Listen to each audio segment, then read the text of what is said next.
കശുവണ്ടി വികസന അഴിമതിയിലെ കോടതിയലക്ഷ്യ നടപടിയിൽ വ്യവസായ വകുപ്പ് സെക്രട്ടറി APM മുഹമ്മദ് ഹനീഷിനെതിരെ ഹൈക്കോടതി. ഇതൊരു വ്യക്തിക്കെതിരായ കോടതിയലക്ഷ്യ ഹർജിയാണ്. വ്യക്തി എന്ന നിലയിൽ അപ്പീൽ നൽകണമെന്ന് ഹൈക്കോടതി പറഞ്ഞു.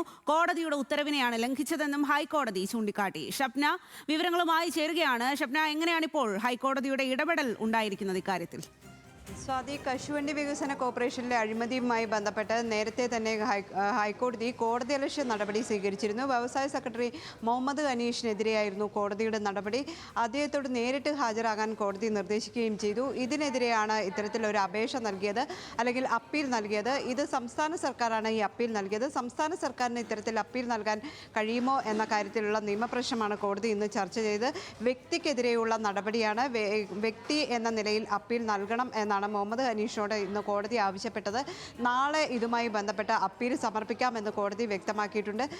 ഈ കശുവണ്ടി വികസന കോർപ്പറേഷൻ അഴിമതിയുമായി ബന്ധപ്പെട്ട് ഈ പ്രതികളെ പ്രോസിക്യൂട്ട് ചെയ്യണം എന്നതുമായി ബന്ധപ്പെട്ടിട്ടുള്ള കേസാണ് ഇതിൽ നിലനിന്നിരുന്നത്. ഇതിൽ കോടതി നേരത്തെ നിർദ്ദേശം നൽകിയിരുന്നെങ്കിലും ഇത്തരത്തിൽ സർക്കാർ നടപടി സ്വീകരിച്ചിരുന്നില്ല. ഇതിന് ഉത്തരവാദി വ്യവസായ സെക്രട്ടറി മുഹമ്മദ് ഹനീഷ് ആണ് എന്ന രീതിയിലുള്ള ആക്ഷേപം ഉയർന്നിരുന്നു. തുടർന്നാണ് കോടതിയലക്ഷ്യ നടപടികളിലേക്ക് ഇപ്പോൾ ഹൈക്കോടതി കടന്നതും ഇപ്പോൾ വ്യക്തി എന്ന നിലയിൽ ഈ കേസിനെ നേരിടണം എന്ന് കോടതി വ്യക്തമാക്കുകയും ചെയ്തിട്ടുള്ളത്.